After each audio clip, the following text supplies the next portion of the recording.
All right, guys. My name is Dr. Sharnael, Wolverton-Sehon with Swiftfire.org, True TV. Super, super excited this evening, afternoon-ish on a Sunday to have Tony Rodrigues with us today.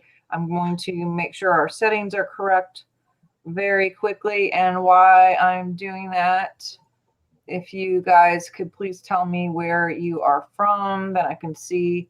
Do I see the comments? Let's see. View comments. No, that's not what I want to do. Comments. I'd love to. For one thing, it's not public yet. Let's fix that. Then maybe people will. Okay, now we're public. Awesome. And now they're rolling in. If you guys could just tell me where you're from while we're getting set up real quick. Tony, super happy to have you. What an honor. Thank you. To have you with us. I have been talking to him for about off and on, I don't know, 8 weeks, not 10 weeks ish. Time flies when you're in our season. My time clock has been broken a long time anyway, but just trying to get this together, and then talking to him about just some of my own things. He's kind of helped me sort some things out, and just he came up on my radar actually through James Ring or Rink, depending on somehow talking to him or something. I think he's friends with him on Facebook or something, and I started seeing some of his posts and what have you, and then talked to a few others who have he's been on their show. And so I've never heard his actual real full testimony. I've read it, and it's pretty intriguing and interesting, and we have a lot of things, but he's helped me go through some of the things, just with a couple phone calls that we've had. It's just like to talk to somebody who kind of can get it a little bit is always helpful, just to not feel like a total crazy person. But so Tony, I know the feeling. Do you? Well, hopefully you have some people too that can kind of listen in, and you help a lot of people in this situation now. I mean, that's your mission. It's become part of Seems your that way. Mm-hmm. So tell us a little bit about your background. Like, I mean, we could be here a long time with everything, but tell us your story. So I was involved early on in life, about 10 years old, with a what is referred to by many as a 20 and back, or a 20-year tour in the secret space program, or in a satellite program off of Black Ops of a secret space program. And I was taken, and a phenomenon of the technology that both the U.S. government and many governments around the world have acquired from dealing with extraterrestrials, life extension technology that they've had, is to take people and be able to make them live parallel timelines for about 20 years in 20-year increments, and then return them back to the moment that they were taken, pretty much, and then reinsert them back into their lives. So, man, it's hard to explain. It's a mouthful, and then erase their memories, and they go back to their life a little bit different than what they were, and carry on. And this is one of the things that happens when people are abducted. That we always hear the abduction story. You always hear about somebody that, I was driving down the road and my car stalled, and all of a sudden I saw some grays, and then I don't remember what happened after that. And I woke up and I'm a little bit different. I don't know. And then I came home, and you hear that's the story time and time again. And what happened to me was, along those lines, I was taken out of my bedroom at night, and but I lived for 20 years, and during that time, I lived on Earth for six or 8 years of that time, and then was sold off into the space programs, to space colonies that are in our solar system that people have colonized over the last 100 years. And so they're classified as corporations, like the Mars Colony Corporation, the Ceres Colony Corporation. And I served there, and I worked on a few interstellar craft as a skilled laborer, and served the rest of my time up there until I was returned. When I got back, I had no memory of what happened. I had flashbacks and snippets, basically memories all along my whole life. And then I had an MRI done, a scan of my head in April of 2015, March, April, May. And in early May, about 2 weeks later, I got big chunks of the memories came back. And so I got my memories back. And also, in 2015, there were a few other guys that were coming forward saying the same thing, same experience, although it was a lot different for them. I was kind of taken into a program that was cobbled together. Um, I wasn't groomed for it. A lot of people that are taken into the My Labs and these programs are groomed their whole life for it. I wasn't. I was just kind of a bystander and in the wrong place at the wrong time and taken. And so I got a great deal, not all of my memories, there's a lot I don't remember, but I got a great deal of memories back compared to the average person that goes through these programs and has a few snippets of memories. And I worked with some researchers in the beginning because I wanted some counseling. I wanted someone else to talk to. I had nobody to talk to, and agreed to do an interview. And one led to another, led to another. And 5 years later, I've done quite a few interviews. I've been on a few programs. And what I found is that I've had a few thousand people reach out to me that have memories of the kind, along the same lines, or at least of some kind of contact. So it wasn't just that a few dozen people. I mean, we're talking a few thousand people. So it led me to generate. I have a channel, and it led me to generate my website, which is TonyRodrigues.com, and that has I couldn't keep up with everybody, so it has a course on there for memory retrieval, or at least a beginner's course, somewhere to start for people that are going through the same thing, which sadly there's a market for. And then I have a Patreon channel and links to other interviews that I've done that I put up there. So it got to be a little bit too much to keep up with everybody at once. So I was fortunate to make some friends with Jacqueline Pierce, who I do my talks with, and is a very talented person, and she helped me set up the website. So it's kind of where I'm at now. Yeah. So we can go a million directions, but so when you first were taken out of your bedroom at 10 years old, was it actual people who took you, or are you talking about? It was it was your standard gray Okay. ET that I woke up in my room and had him standing there, and there were shorter reptilians that came in and picked me up out of bed and carried me out into a flash, like a portal device, and a flash of light. And I woke up in a laboratory, and they did medical experiments. They tested me. They did like a biopsy, and they tested my genetics to see if I was compatible for what they wanted to do.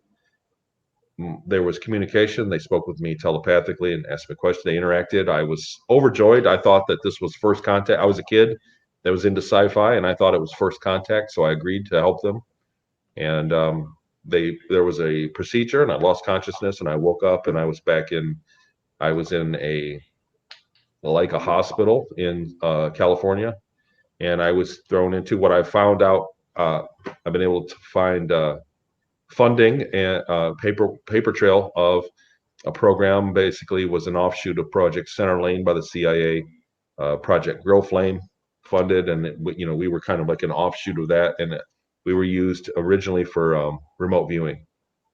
Wow. Wow. So is this having anything to do with China Lake then, or is this something completely separate? I'm sorry, with what? With China Lake? Was this underground or is this above ground? It was above ground, and it was Inyo Current Air Base, just west of China Lake. And in fact, when I finished that program, they took us to a facility in China Lake, and I rode an underground high-speed train to Montana, and I was picked up by somebody. There was a billionaire that owned us privately, a few of us kids, and they were using us for remote viewing, like channeling. They would drug us and bring us, like a near-death experience, and they were able to ask us questions and channel other entities to speak through us, I believe, and wow, have access to future and past events. Like they had their own psychic kids. They were, it was very accurate, I guess, for kids. And this is where I found a lot of evidence that's where the Stanford Research Institute went. They were dealing with near death experiences with children, and this was it. the evidence I found later after I recovered my. Now, the other thing is, so when you say things like this, people go, "Well, where's the proof?" Right. And what happened was I was fortunate because in 2015 there were a lot of people saying a lot of things publicly that if you got these memories back, you had some sort of access to a secret space program memories, and then came forward. You had nothing to really prove your case because somebody else had said it publicly. And so in the beginning, I was kind of fortunate that I was on the very tail end of that. So some of the things I remembered, I was able to share with researchers that hadn't been publicly shared yet by other people that to corroborate, if I said that word right. And so I was able to accurately depict some things that other people confirmed later, and that's kind of why I got the interviews in the first place, and why I was able to basically substantiate some of the things that I said. And since then, so many of the things that I went on record saying back then that couldn't be substantiated, many of them have panned out. So when I've looked into the program, I've looked into Grill Flame, and I've instead of finding things to prove me wrong, I keep finding things that support my testimony. So I have to trust that if my memories of the time on the planet were so accurate during that time, and mind you, the entire time I had a pretty big family. I'm the youngest of 5 kids. Mom and dad were together all then. And throughout that time, I have plenty of witnesses to say in my regular life, my organic life, that I've never been to Seattle.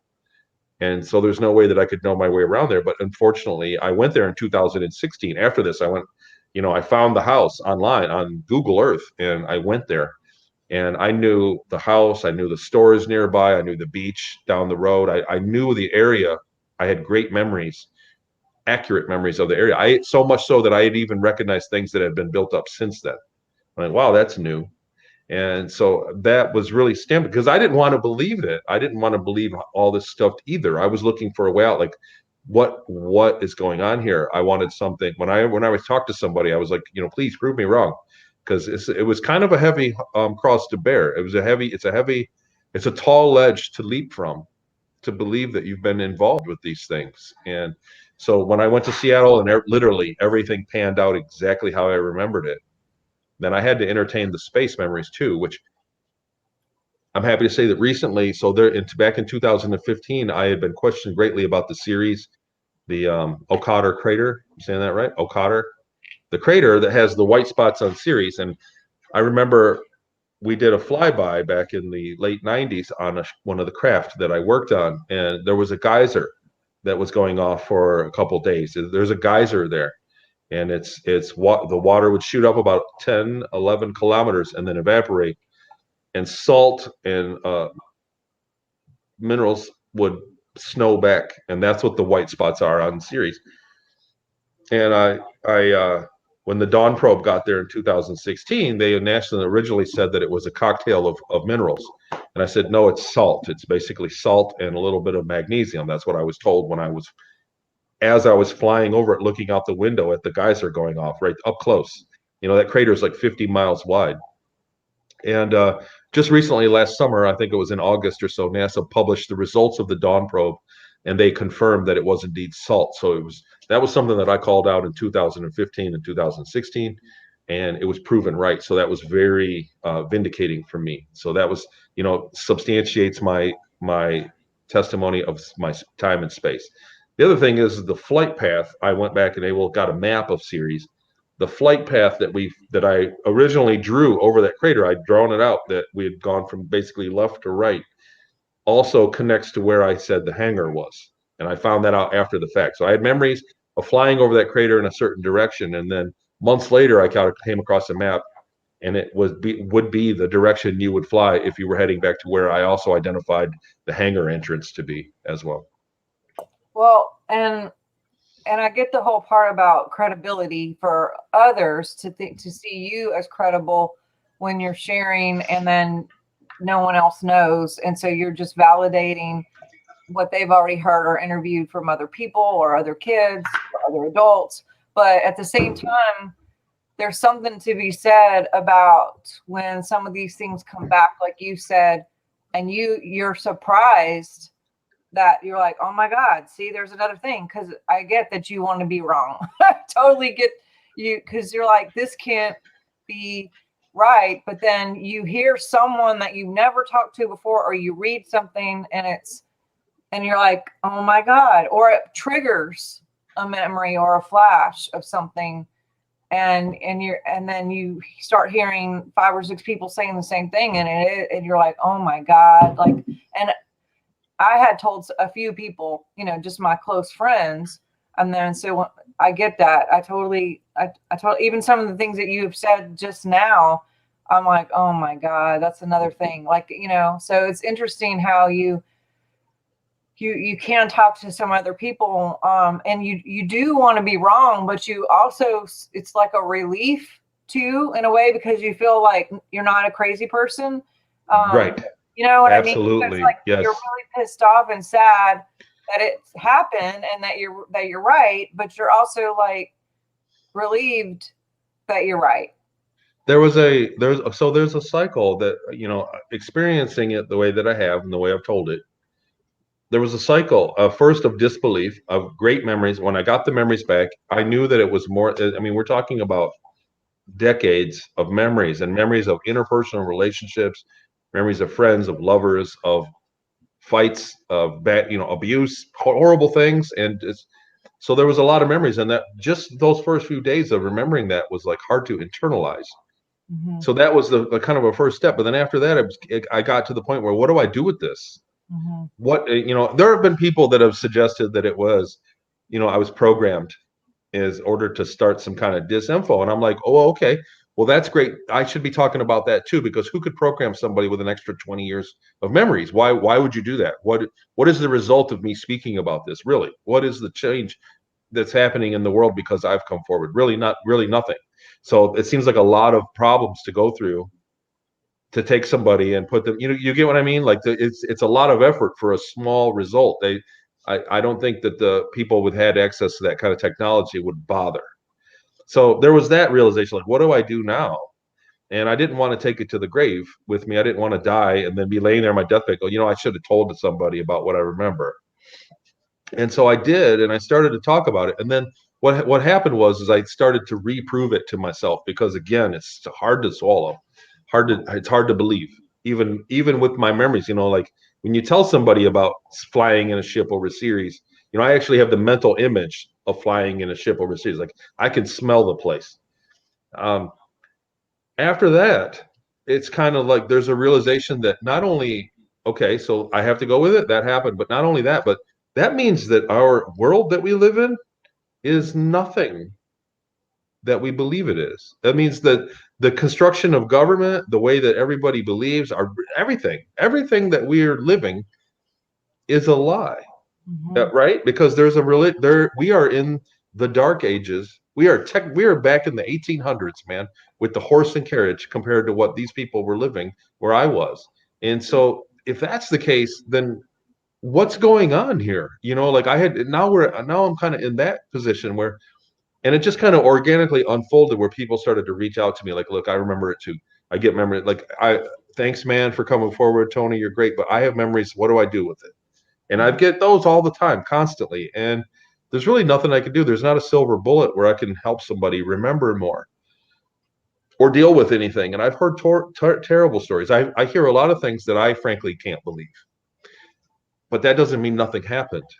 So I'm not that guy to disprove anybody. I get stories and I go, wow, like that's a lot. It's whoa. I don't remember anything like that, but that doesn't mean it's not real. So the reality is, because of what I remember and because the things that I remember have checked out, that we have to entertain everything that some people say. We have to entertain those thoughts. Do you get what I mean? Because everything is based on we are kept greatly in the dark. Not only just a little bit in the dark, but a lot. Yeah, educationally, technology wise, medically, space, galaxies, Everything.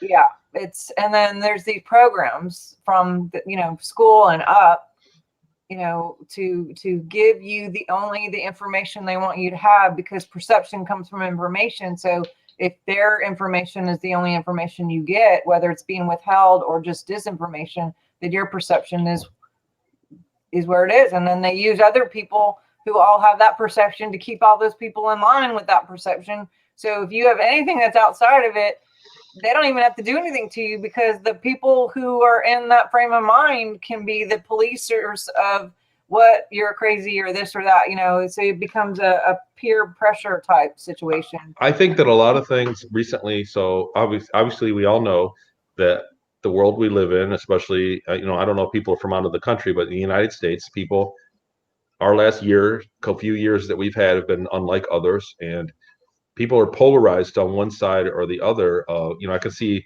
you've got Donald Trump in the background there. So people are polarized, and so many people have been influenced to think negatively about the president, that anytime they were presented with data or something, you know what I mean? Like something from the opposite. I think we're to the point now where people are so afraid of being embarrassed that they can't change their mind, that instead of accepting new information, they just become angry.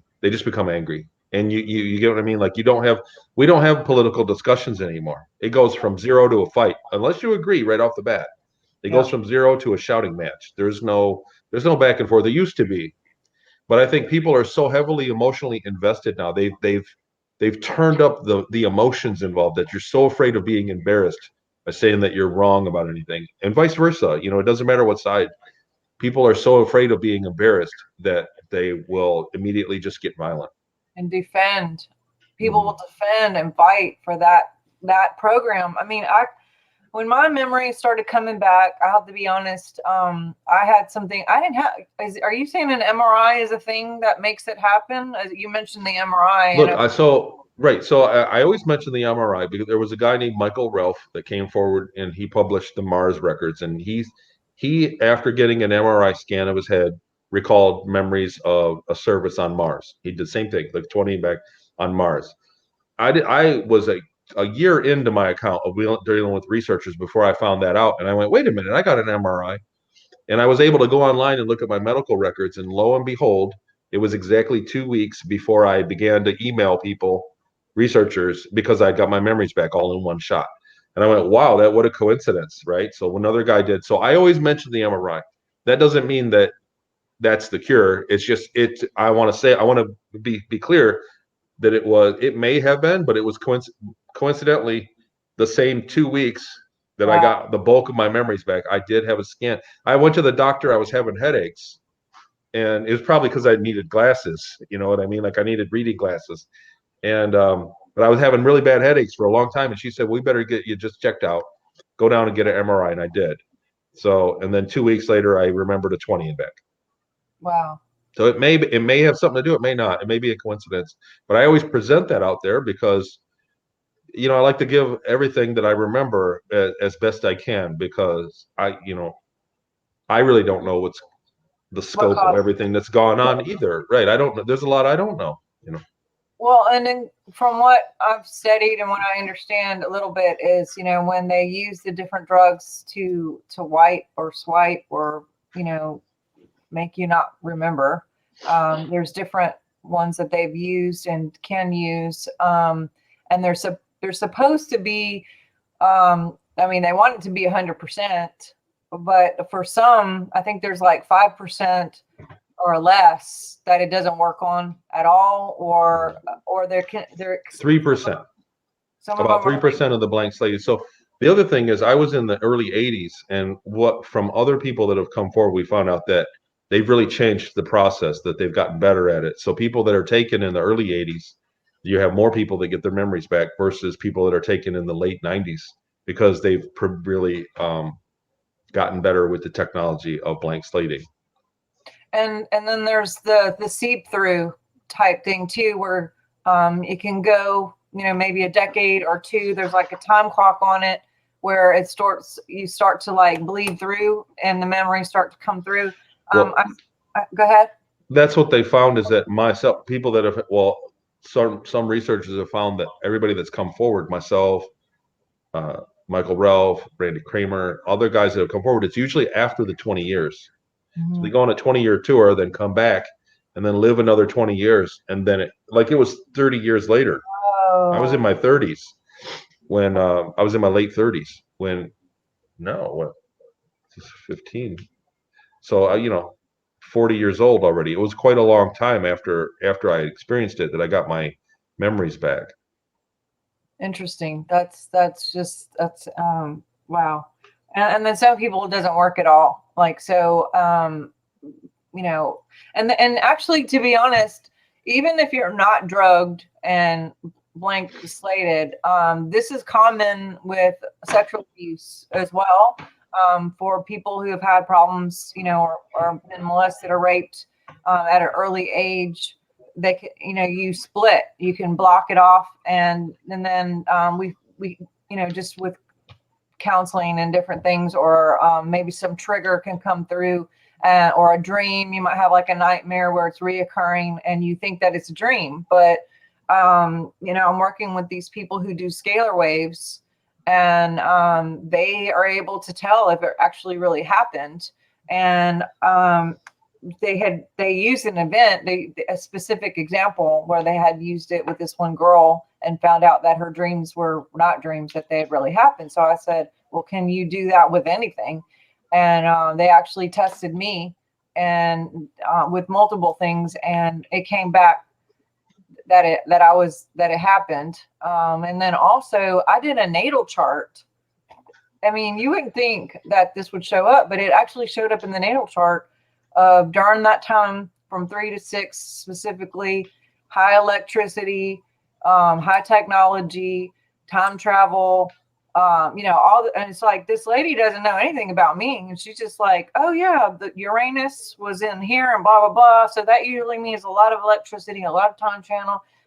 Pluto was here. So it's like dark, and it was amplified by Jupiter, which makes it the highest dark control possible. I was just like, she has no idea what she's saying. And I'm just sitting there like, cause I don't want to be right, but I'm like, but for me, did you ever see Lost? The episodes Lost, or A little bit of it. I didn't really watch the whole thing. No.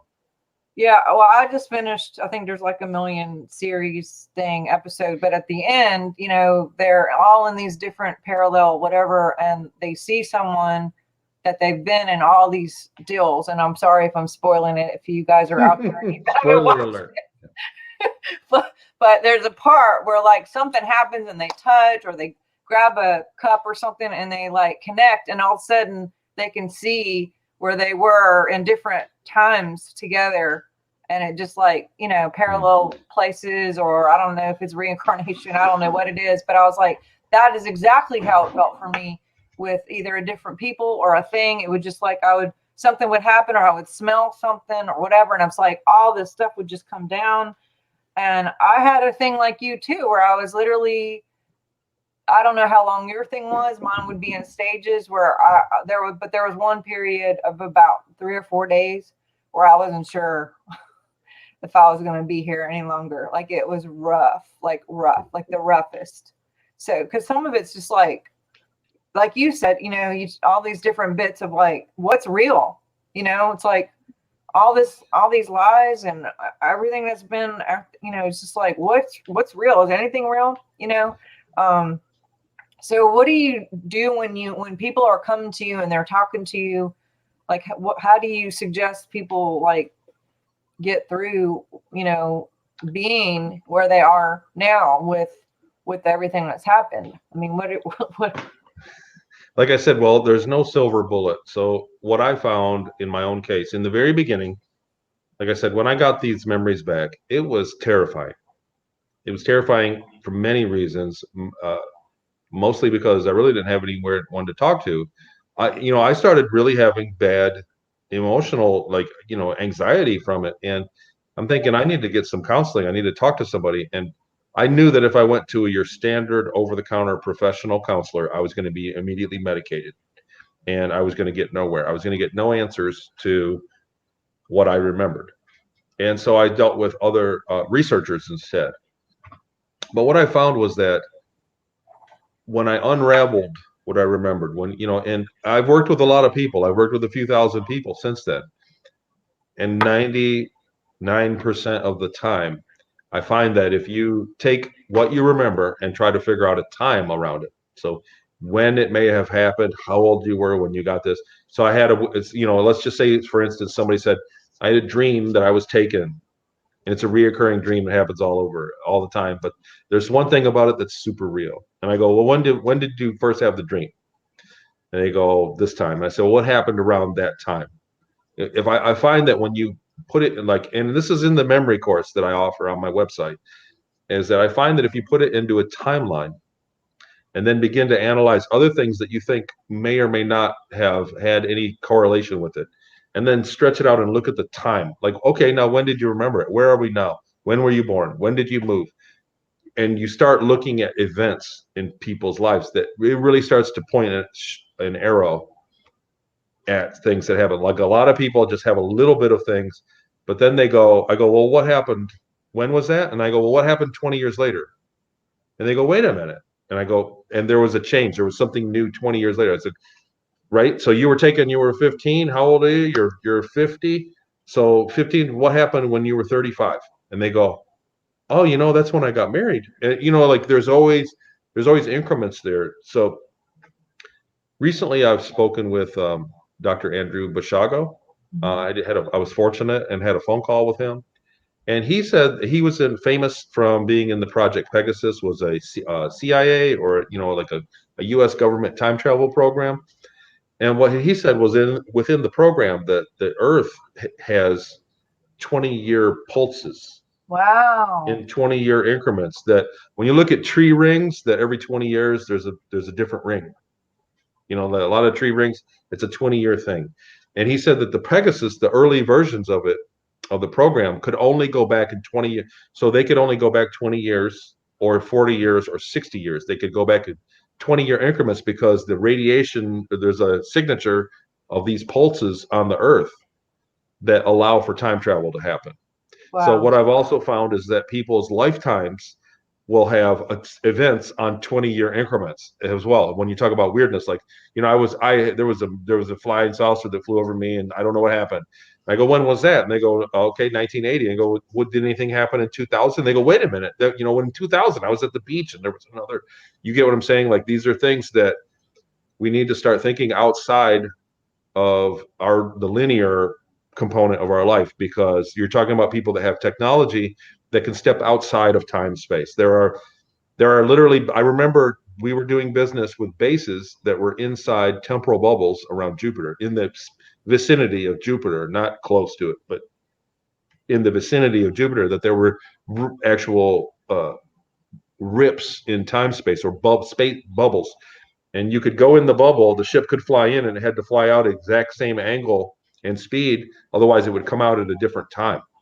Wow. And inside of it, it was just black space. There were no stars, no nothing. And they would put a base in there because they were immune to changes in time space. So if somebody went back and changed time, you know what I mean, changed the timeline, then they would be immune to that because they were outside of time space, and they could go back and fix it and affect it. And these bubbles are around that area, basically, where Jupiter is a very unique area of space, which makes our region of space very valuable because it has access to these things like that.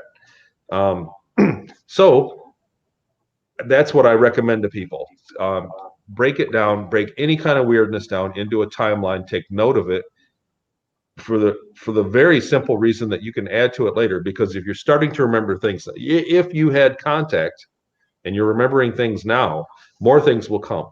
And the things that you're remembering now will be fuzzy a year from now, and new things will be clear. And you need some sort of timeline, you need some sort of reference point to add to and to check, and write everything down. Even if it's not important, get it in there. Dreams, just any kind of weirdness, because a lot of people have it's not just one thing. They don't just have most people don't just have one flash of thing. There's many things especially when you get on the level of being curious. So with, like Kathy O'Brien, she actually knows people who are still living that were issues when she was a kid. And I know that you were a part of a lot of stuff being sold off while you're still in the 20-year program, but on Earth, having to do all this stuff with whoever owned you, I guess. Right. So, okay. So, yeah, go into that. And then, like, have you ran into anybody that you remember, like, that's here now, or has that ever happened?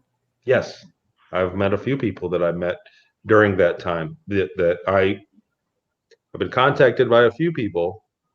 Some of them don't even know it. Some of them don't. I've been contacted by people that saw my interview and contacted me, and I remembered them, but they don't remember me because they don't have their memories that Okay. and it's happened, and it's I've learned that it's a very inappropriate thing to tell somebody that they were involved.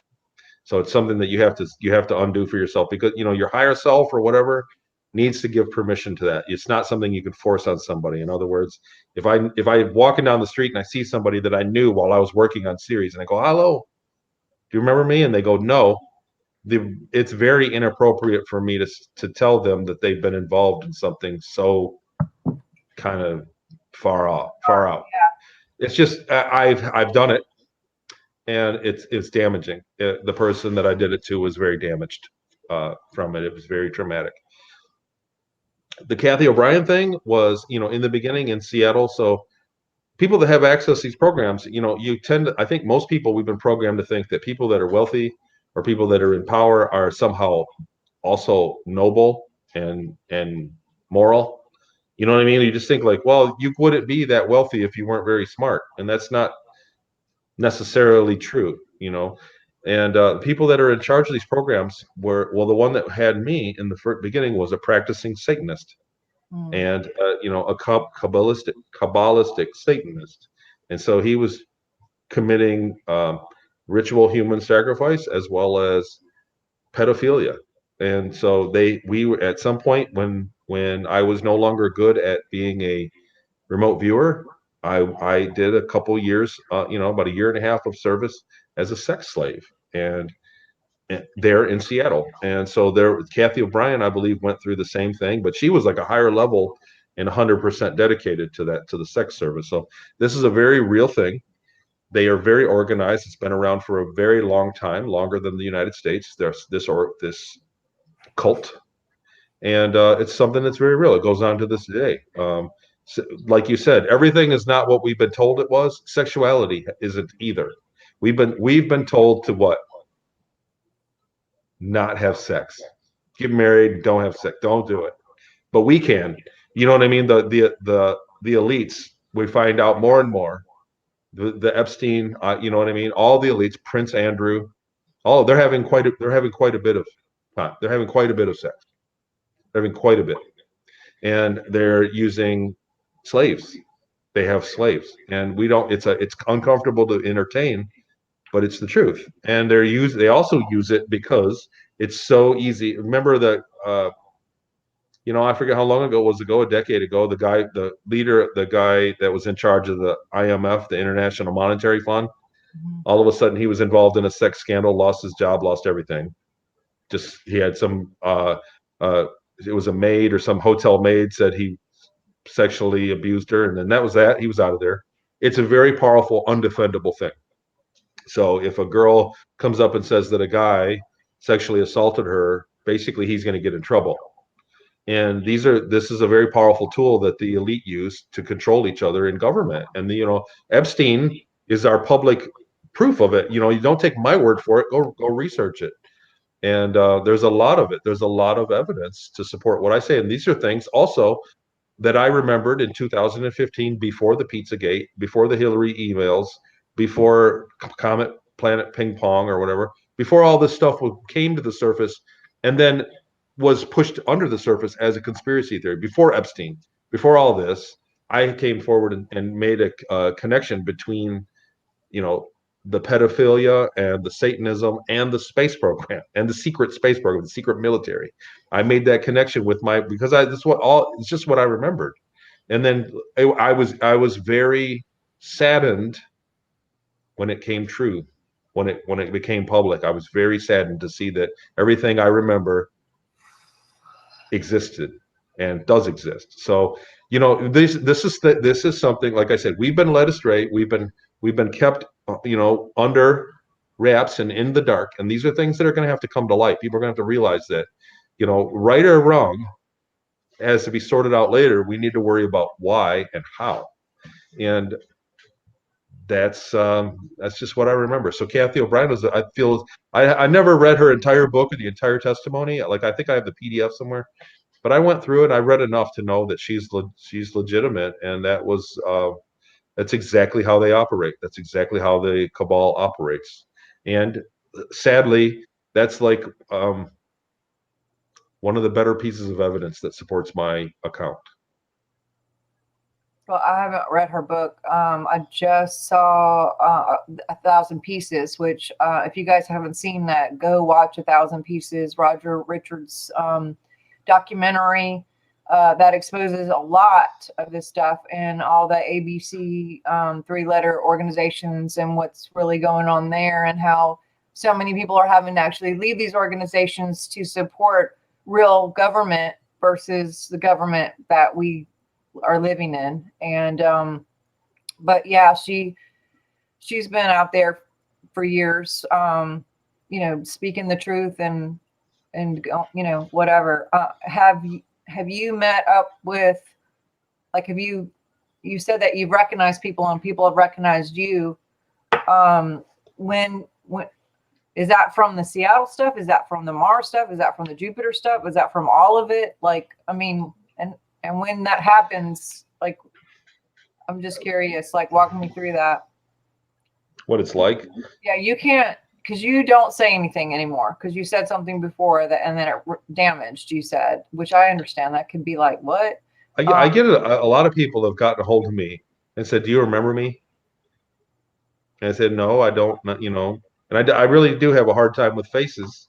They when they blank slate you and they put you back, they put you through several stations of, like, it looked like an arcade. Like imagine like a modern day arcade with games, that the ones that you sit in the booth, you sit down and you can close the curtain, you're inside a little arcade game. It looked like that, and that was industrial grade hypnosis and some sort of mind control. That was the early stages of the blank slating process. It was a very long process. It wasn't just you put you in a room and give you a shot or an eye drop and then you forget.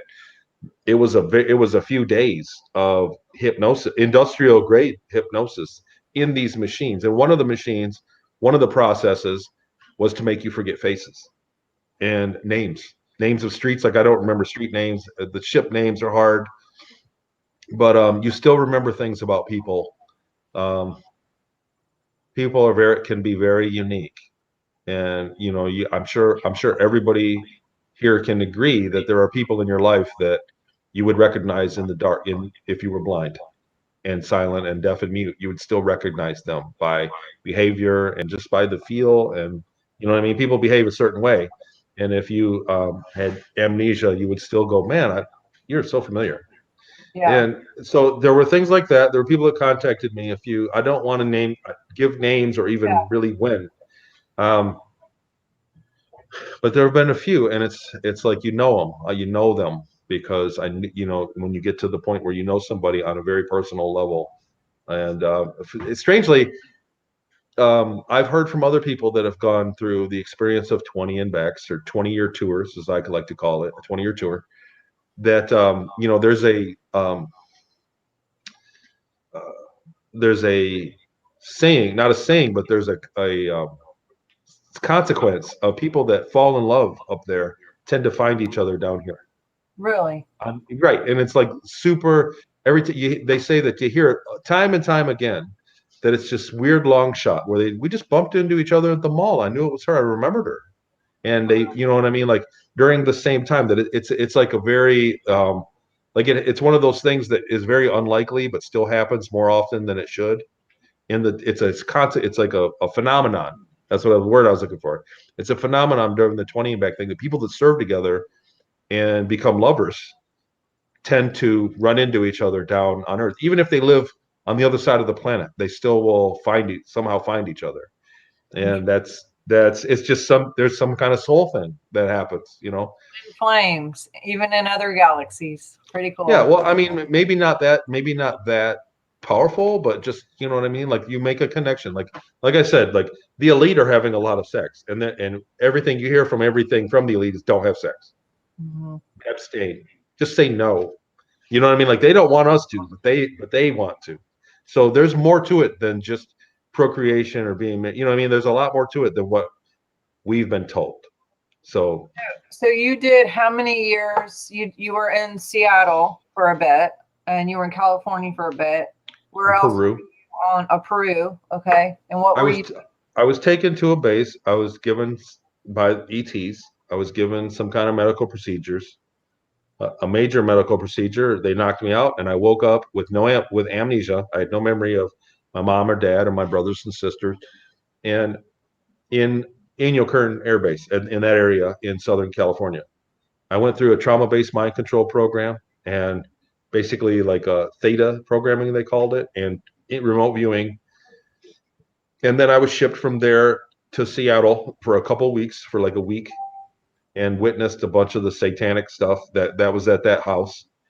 Then from there, I was shipped to Peru, Porto Tehuantinsuyo, Peru, and I was there for almost 2 years, where I was a intuitive on flights. They were drug running. They were flights of cocaine, allegedly. I'll say that so that they were flying from Porto to it was coming in, it was being manufactured in the forests and coming upriver a little bit at a time. And at the end of the month, when they had a plane load, they would fly it to Santa Marta, Colombia. And I was being drugged halfway through the plane ride over the state of Acre. They would put me under, I'd get an IV and I'd be drugged. And I was a warning system, like an early warning system. If there were going to be police or bad weather, or they got lost, that's what I did. I was a psychic for them, a brujo, and they would go there, they'd make the drop, and then they'd fly back. And that's what I did. It was monthly stuff, and I lived in a little hut. I had a black and white TV. I watched Spanish television, and and eventually, when I got, I guess, right around closer to puberty, there was a few other things that happened. Like they started giving me sugar. I wasn't supposed to eat sugar, and I lost the ability. I started getting really sick when I did it. So they shipped me back to Seattle, and that was right around 13 till 16 ish. And that's when I went through, I was there, like it was like living in a foster home with 5 or 6 other boys. They would come and go, and they were having parties during the summer and fundraisers, and we were sex slaves for that. That's what we did. And after that, when I was no longer conducive for that, there's another, they were giving us pills, and then they changed the formula, and I became allergic and sick from the pills. They sold me off to the military. That was the exact term that they said, you're going to be sold to the military. She dropped me off behind a store with a couple of guys in a van. They gave me a shot. I lost consciousness, and I woke up on a ship on my way to the moon, to the backside of the moon, where I was reprogrammed and another bout of mind control, and used in a support soldier role. And then from there, I went to Mars, and we were in a program, a support soldier role, a support. So we were support soldiers. So they had a few soldiers that were really well armed and really well equipped. Okay. Yeah, go ahead. I was just going to say, so for some of the people, just in general who are watching, and this is just like, whoa. Right. Explain super soldier, explain support soldier, just so everyone can be on the same page. The landscape on Mars. So someone told me that there's about 10.5 million people living on Mars as we speak. Yep. The landscape there is not, we do not have, at the time that I was there especially, we did not have control of Mars. We have controls of areas of Mars, but we didn't have airspace rights. They had to watch where they flew. There are advanced ETs, and there are indigenous ETs that live there that are very dangerous, and they had skirmishes over territory often. There is an insectoid race, an intelligent race of giant insects that is indigenous to Mars, and I guess there's a reptilian race, which I never saw or had contact with. They were trying to match the numbers of the insects. So they had a few soldiers, but they couldn't keep putting soldiers on. They're very expensive and hard to get. The soldiers that are trained their whole life in my labs that put there. So they took guys like me that was basically a slave that was just randomly taken. I was not groomed for what I did. Programmed me to be able to commit suicide in combat, and put us there as a support group for those soldiers. And we did combat missions. And what they found was that the insects adapted much quicker than they were supposed to. So they canceled it. When they canceled it, they moved me to a city, like an underground city, and then retrained. I was given aptitude tests, and then retrained as for ship maintenance. That's what I did, was ship maintenance, and they sold me from the Mars Colony Corporation to the Ceres Colony Corporation, and I was transported to the planetoid Ceres, CERES, which is in between the orbit of Mars and the asteroid belt, and that was inhabited by Germans, a breakaway German group that broke away in the probably the 30s or 40s, and found an existing infrastructure inside the Ceres asteroid, dwarf planet, excuse me. They found an existing base there, and they started to convert it to human whatever quarters. They started to move in, and they built cities.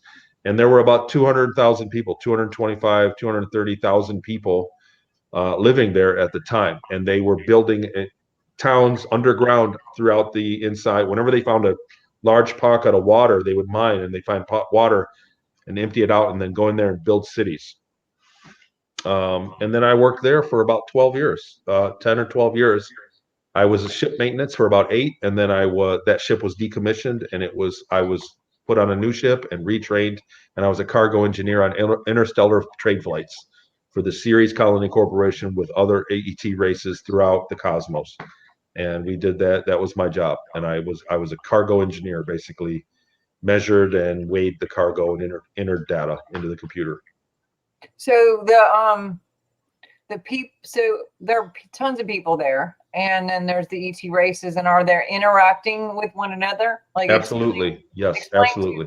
Everyone, and so there's good guys, bad guys, because I know a lot of people think, ETs, and we've been programmed to think like, oh my God, scary, they're going to hurt us, they're going to blow us up. We've been programmed to think that they're either a good guy or a bad guy, and that's not the case. I'm a good guy and I'm a bad guy, depending on when you run into me and why.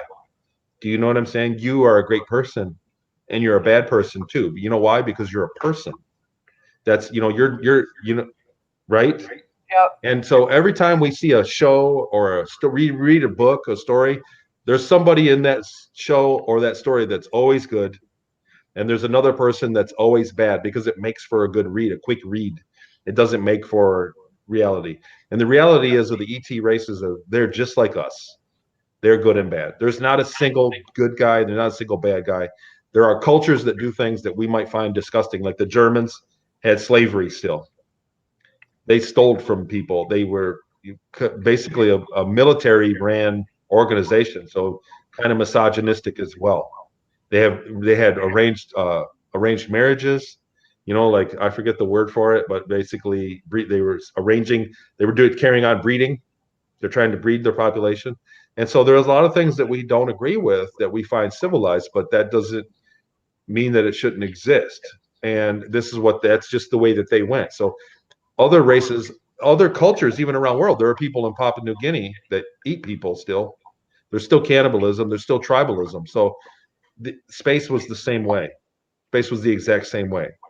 And our mandate on our ship was 100% to trade goods for technology. The idea was to trade for greater technology, to get improvements in technology. That was the entire mission, the mission statement. And if they could trade a chunk of steel for something for a gizmo that was more advanced than what they had, then that was ideal. That was the ideal trade.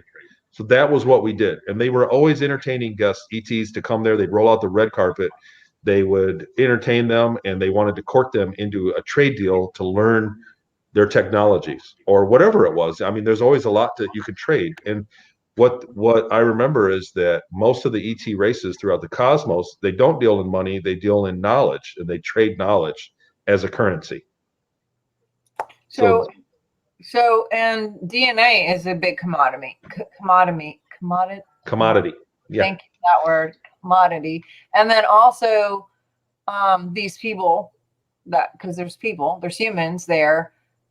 Are they all slaves? Are they all just been picked up? Do they know that they're slaves? Are they all? There were about 40,000 slaves on the Ceres colony. The rest of the people were indigenous there, and they had different levels of freedom amongst themselves because the government ran everything.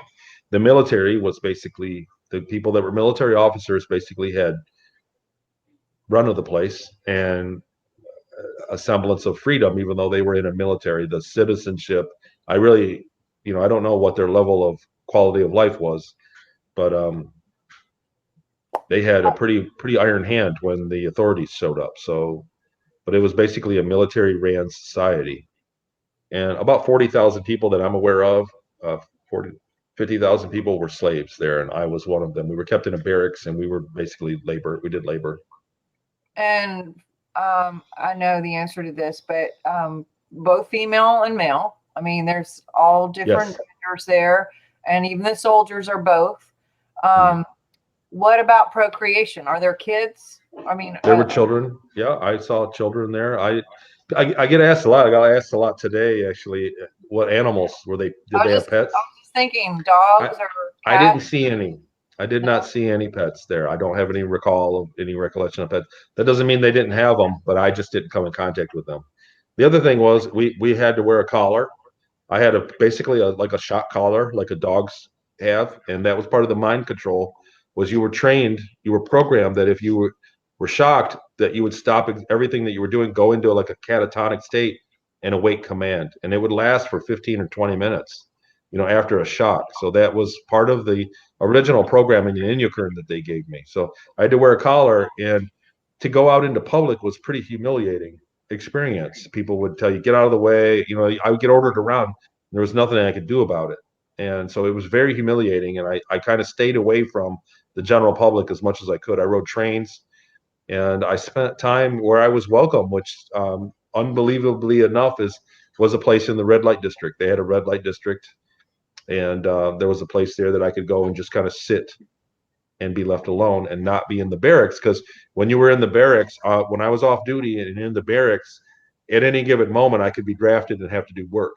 Whenever they had something to do, they just you and you come on, and you'd be put to work, and it could be hard work, it could not. So I didn't want to stay there, and I didn't want to be in public. So it was an ideal arrangement for me to just go to this place that was a club, and I was allowed to stay there in one of the tables until it filled up, and then I had to leave because the table was out of the sight of the owner, and there had been a girl that was assaulted in that table. So when I was there, he said, "You can stay." It's a long story. We don't have a lot of time, but basically, the owner had agreed with me. He said, "You can stay there until it fills up, so that way nobody sits in that table, and it's safer for the girls." So that was kind of where I spent my free time in the last couple years that I was up there.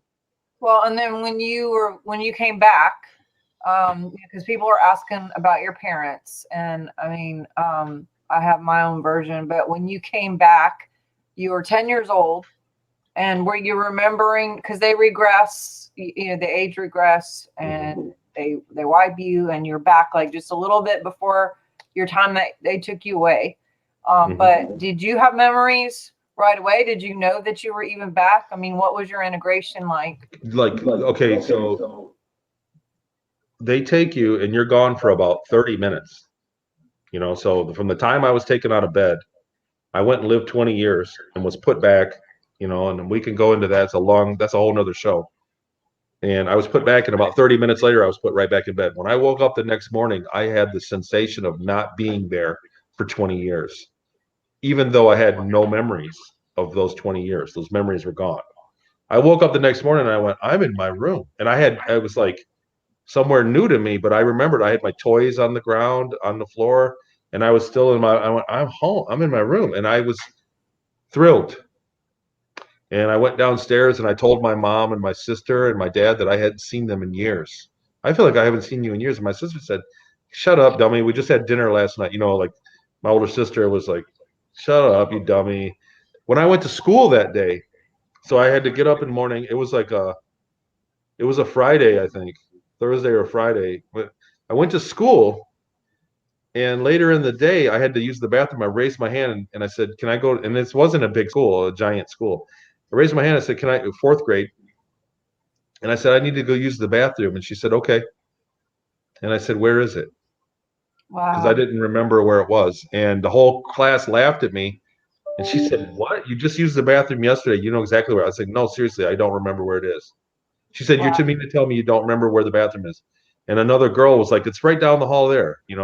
I went, she called my mom, My teacher had called my mom that day, later that day, and said that I had amnesia, like something was wrong. And everybody talked about it in school for a little while. Um, but that was the experience. And then I was a different person. I was changed. I wasn't the same person I was the day before. And there were all kinds of weird side effects of that. I was 10 years old. I, I want to bite my tongue. I don't want to say a whole TMI, but there was a lot of things that were different about me. And I was really never the same ever after. Yeah, I understand. I mean, how would anybody be the same after that? Right.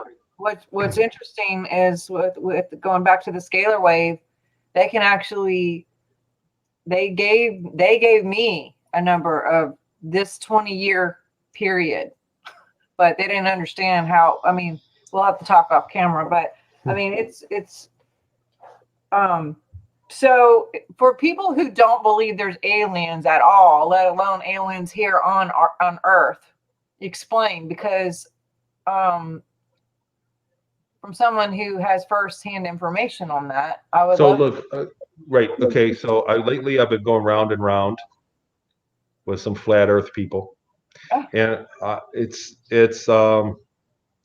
they're really emotionally invested in it. Once people get into the flat Earth, they're really emotionally invested. And they don't want to look at the actual science around it. There's a lot of data that shows easily and clearly that the world is round, that we live on a ball.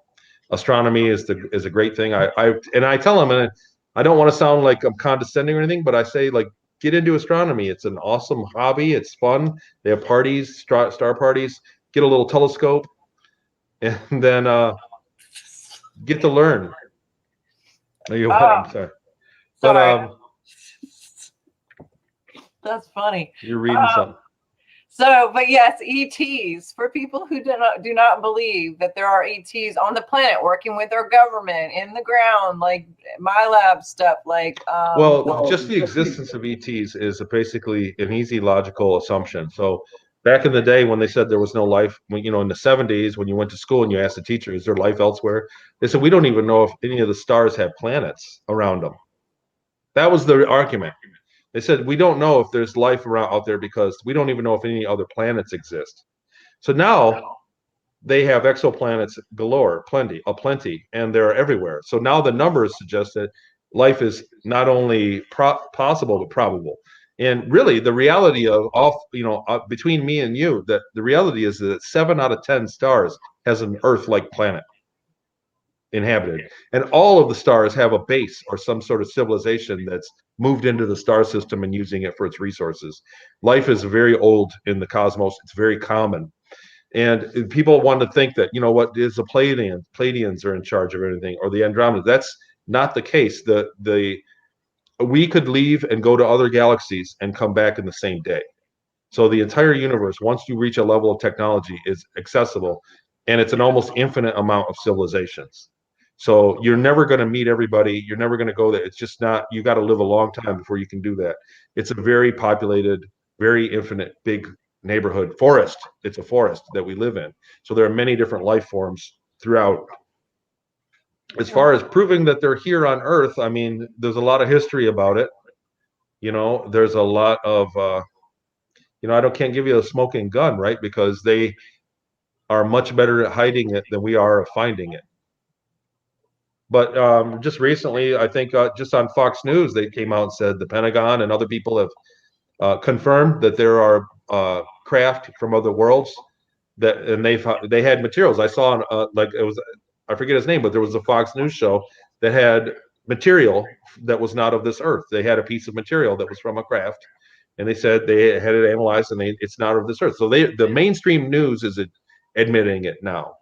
But we've been our whole life we've been told that it's a joke. So people just don't want it. Now that they're being presented with information, you have to backtrack, and some people will find it embarrassing and don't want to admit. But the truth is that we're not alone. We're probably not even from here. right.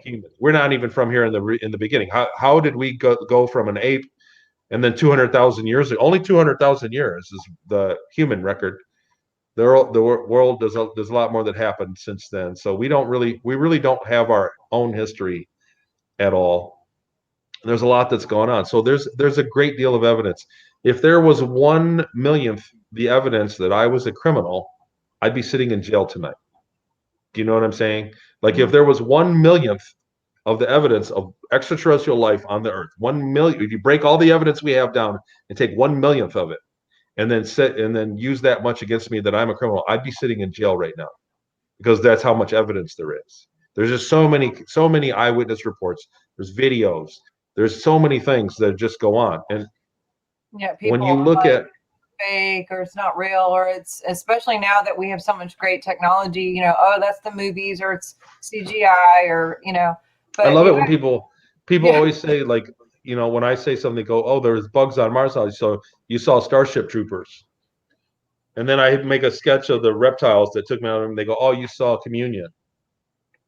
People use that as a debunking thing, that they have some of it in some movie. Like they've given us all the truth a little bit sprinkled out over 1,000 movies instead of just one movie with all the truth. So that's why it's a debunking thing. Say, well, that's you didn't experience that. It was in a movie.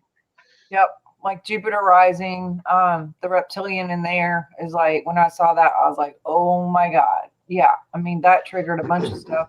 But I mean, and just like Space Force, with Trump coming out with Space Force, which is now the public Space Force, We're going to will, get a disclosure very soon. yeah, yeah, In, it in the seems, next 4 years or so, they're going to give us we're going to see pictures. You know what I yeah, mean, of life beyond the earth. Where it's going to be soon, and that's really what's going on. Is they're volleying for who's going to be in charge. Is it going to be the United States that makes contact, or is it going to be China? And that's really what we're seeing. That's what that's what's happening now, there's a because war going on behind the scenes. That's exactly why. and it's who has the most space, who, it's really who can take care of the space, is like who's going to run the planet. And that's where we're all like, that's why there's this fraud with all the elections and everything else, because there is going to be a time of disclosure. And then going back to what they made fun, what you're saying, they make fun of it in the movies to debunk it. You know, when the same week that Trump came out with the Space Force, the flag, you know, announcing it, which isn't like really a big deal because Ronald Reagan talked about it. And we know that they were even trading humans for technology and for DNA and experiments, like back in the day, you know, 40s.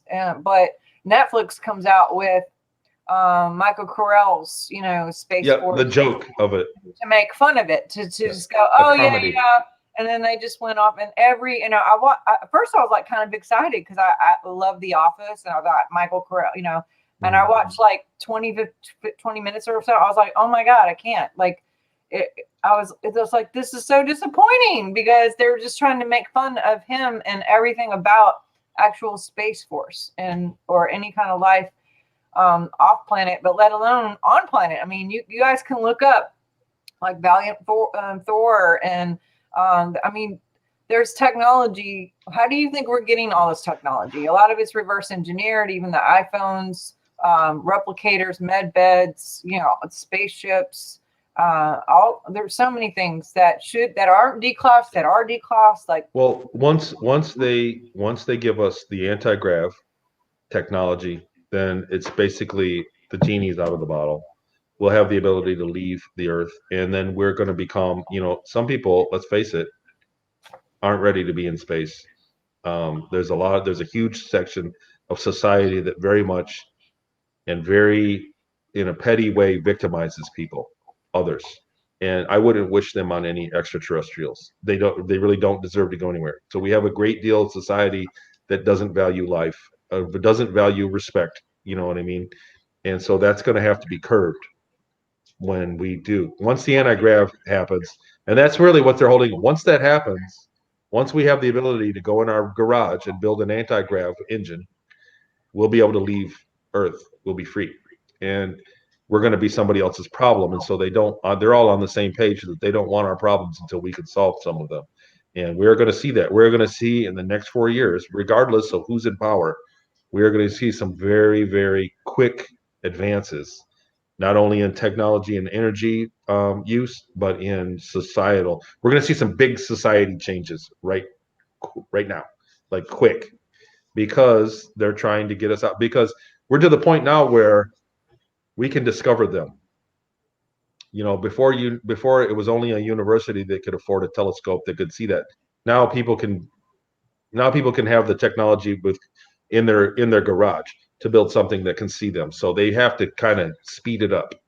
And I think they've changed their plans a few times on what would happen at this point, but they have to disclose. And society has been so manipulated to away from a noble goal, from a noble life, that they're going to have to really kind of straighten it out here in a minute. And the kids show promise.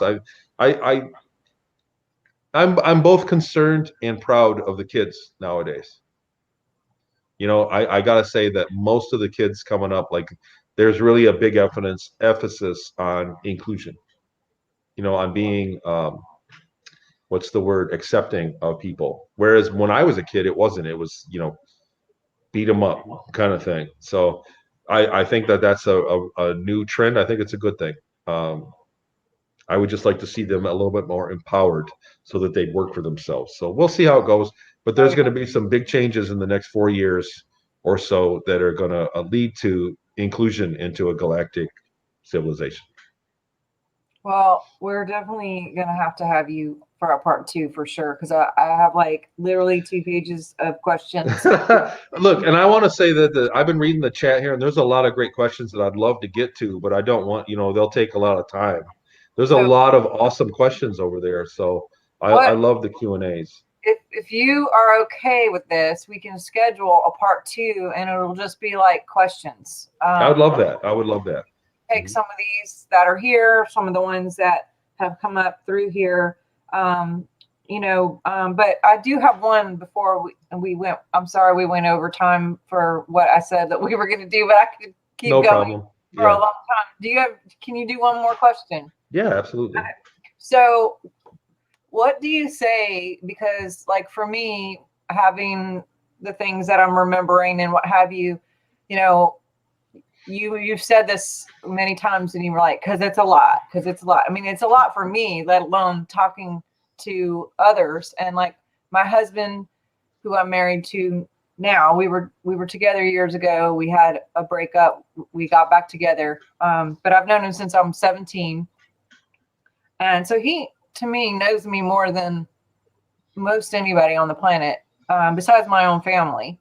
And, you know, when this was coming up, I mean, a lot of the memories were all the whole while, but they didn't fit anything that made sense at all, because why would you talk about anything off planet or, you know, whatever. I mean, it seemed like my imagination to make up some kind of weird thing, but then the memories would be the exact over and over with great detail, very much the same over and over. And I started to realize, like, I cannot be making this up. Like, this can't be something that's just happening to show up in my head, you know? So I started talking about some of it. And then too, there are things that are still happening.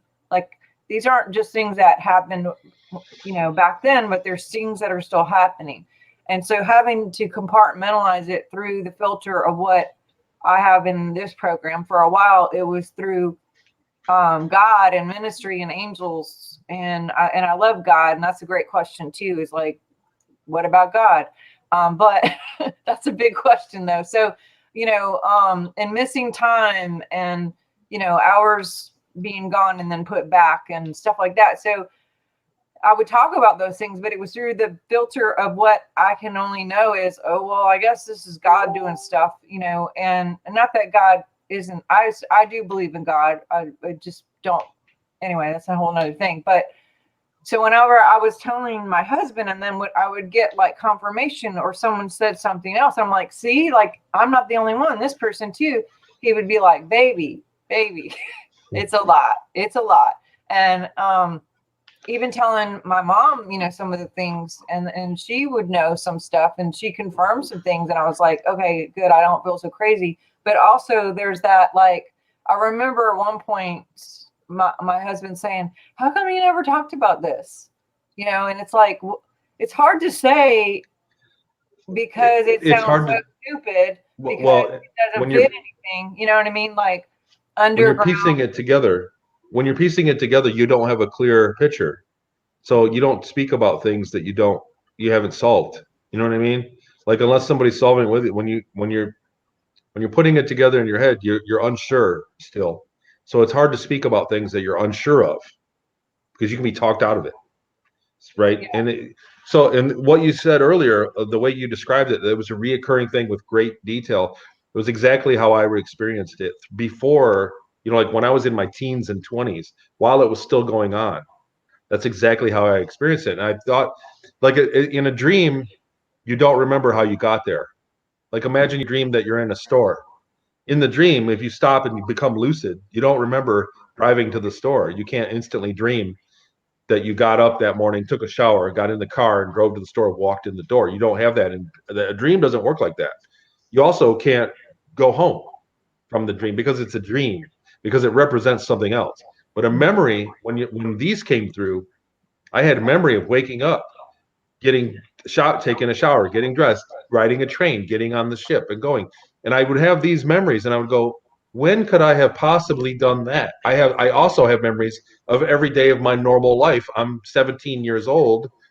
When could I have learned that? And plus I had a job and a trade. I knew what I was doing. Like I knew how to operate some computer, and computers didn't even exist back when I was remembering this. You know what I mean? Like touch screen computers didn't exist when I had remembered learning programs on a touchscreen computer.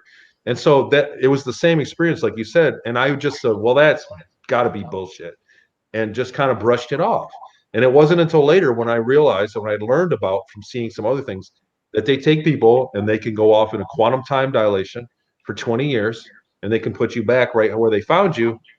And I went, oh my God, because I thought the original abduction that I always remembered was just one night. You know what I mean? That there wasn't time. I thought that there wasn't time for all this stuff to happen to me. So your logical mind, your logical brain kind of just crosses that out.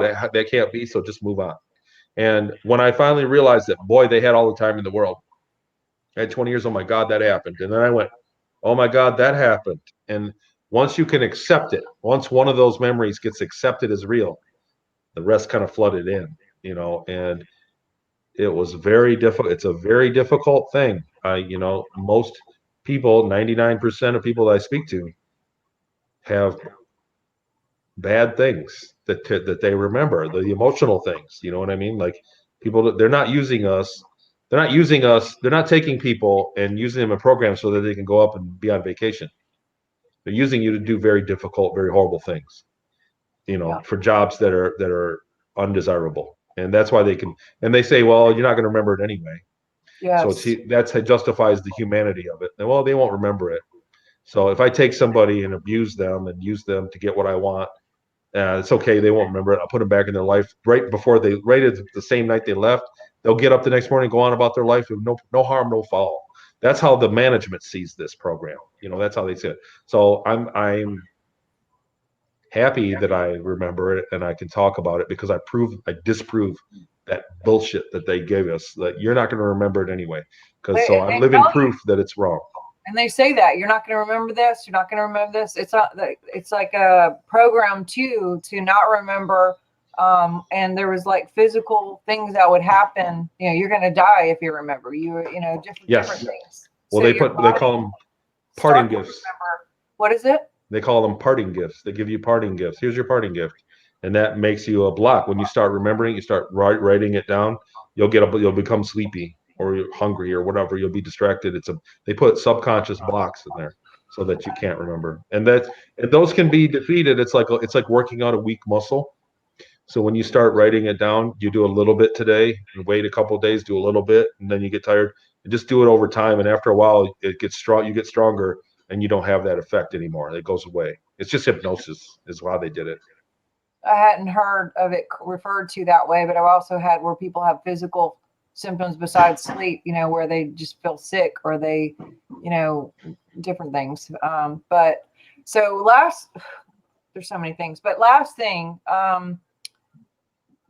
what, with all this stuff going on in the election and whatever, I mean, where do you think is going to happen? Do you have We're at war right now. The coronavirus is $1 trillion bioweapon that's kicking ass. It's doing its job. We are at war and we're getting beat up. right now. So with the election and where that's at is proof that there's and people go, well, who was it? What do you mean? You know what I mean? People think it's Democrats versus Republicans. It's not the case. It's a international cabal of corporations that have their own space fleet, that are dealing with their own ETs, that have treaties in space against another space fleet by the United States and by Canada and a few other countries.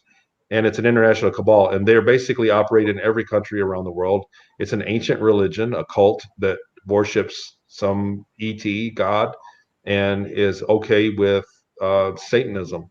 And they've been in charge for a long time, and other people have gotten the same level of technology as them and are fighting back within our government. And they're getting beat up. It's a war. It's been going on for 8 years, and we're coming to a head right now. We're going to, in the next few days, we're going to see another large battle of it. We're going to see something happen. I mean, everything that's happening is somehow tied in. I mean, we had remember the missile that was the inbound missile going to Hawaii.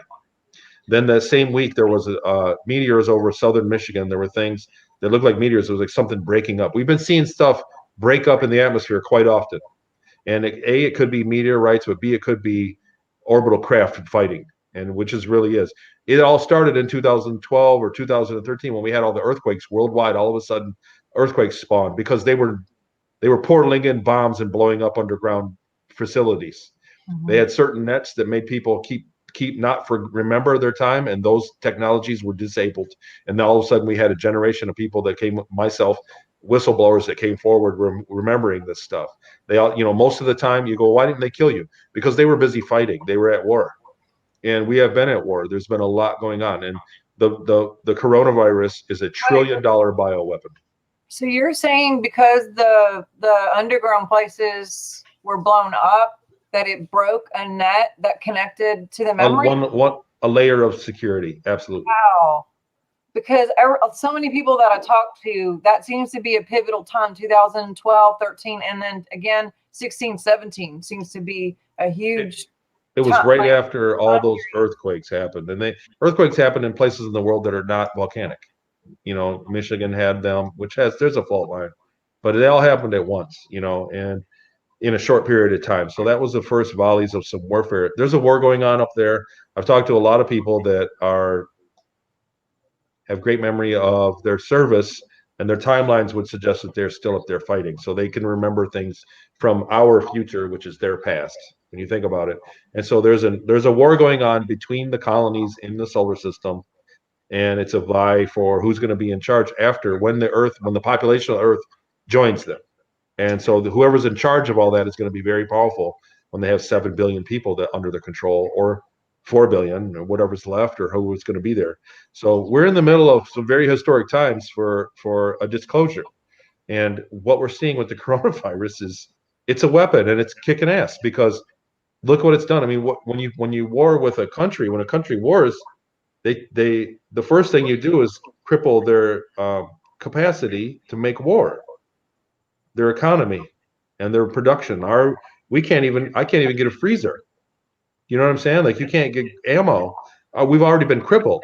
We've been crippled as if they dropped bombs on us, but they didn't even drop a bomb. They just let out a bug, and that's it. And it's worked. And the media has helped them. Our media is our primary enemy at this point. I think, you know what I mean? Like, when you talk about what can we do? Yeah, what can we do? The news media, the corporate news media, is the obvious enemy. Besides the people in politics. Let the people in politics fight the people in politics. They've got to carry on that fight. We are citizens. We've got to carry on a fight against our media. We have to make alternate media, and we have to let people know that the corporate media that we're seeing is 100% absolute BS. And they do not have American interests in mind. They have their own international interests, globalist interests, and that interest involves bankrupting us. And we are going to see, if they have their way, if they keep winning, in a few years, we are going to see a very strong economic collapse. And so part of fighting that would be to prepare yourself for something like that. But we're kind of in a rough. Most people don't even know they're in a fight. Most people don't even know it. They think that next year we're going to get rid of this. We're going to wear masks for 100 days, and it's going to go away, and we're going to get back to our going to the bar and partying, and everything's going to be right back to normal, and then carry on. and that's not the case. It's gonna keep going, and if they have their way, they're going to bankrupt us. Before Trump took office, at the end of the Obama administration, they were going to pass the Trans-Pacific Trade Agreement, and we would have been bankrupted by now if that was the case. The first thing that the Trump administration did was cancel that, and that's how I knew to support him, because it was, I read that. I was in Hawaii at the time. The Trans-Pacific Trade Agreement for all the Asian countries, if you look at the details of that, we would have all been out of work in very short order. We were going to lose a lot of money. It was going to be a death knell to America. I couldn't believe that any politician would get behind that, and I was just shocked at what I saw. So when Trump got into office, mysteriously, you know what I mean, and that all came from behind to beat Hillary, and then he instantly killed that. That was like day one. They killed that. I thought, oh, finally the Americans are sticking up for themselves here. So here we go. And so here we are down the road. We're 4 years later, and we're going to see what happens. But I guess the only thing that we can do that would help would be to just debunk the media, fight back against them, because that's been the coronavirus on its own wouldn't have worked if it wasn't for the media, and the media wouldn't have worked if it wasn't for the corona. They had to work in conjunction with each other to slow the economy down. So it's the media. You can't kill the virus. We're not going to kill the virus. I'm not a doctor. I watch this news. I can turn that off, and I think everybody should. That's where you got to take the fight to them. If you can, fight them. Yep. And then use your voice to tell the truth and let everybody know as much as you can. Be informed, like with good information, real information, not disinformation, research, and find other avenues to just stand up. Like, don't wear the mask. If everybody just stopped, like, what are you going to do? If the media wasn't there, we wouldn't even know about it. We wouldn't know about it, but it's just fear tactics. But anyway, so I will get with you and we'll figure out a new time, a new day to do a part 2 Q&A with all of I'd these. love to do a Q&A. These are great people I can see in the chat room, and I would love to sit and talk to them. There's a lot of great stuff that popped up that I'd love to talk about. It's fun stuff. And awesome. I'm happy everybody was here. I'm happy to be here. It was great. Thank you. Awesome. Oh, somebody asked, like, they want to get a hold of me or wanted to read and other stuff. It's TonyRodrigues.com. Just like my name is spelled right there. .com. You can go to my website. There's an email there. There's links to all their old free interviews I've done. There's links to my Patreon channel, and there's links to my memory recall course that you can purchase if you feel you've been involved. So awesome. Yeah. Thank you for having me. Yes, and I have your website in the post as well. You guys make sure to follow him on all the different social medias, and if he has a newsletter or anything website, make sure you're getting to that, because we never know about social media. If something's one word we say wrong and like they take it all away. So make sure you're connecting with every little bit that he has, that you can make sure at least one of them works. But thank you so much. And thank you, Tony.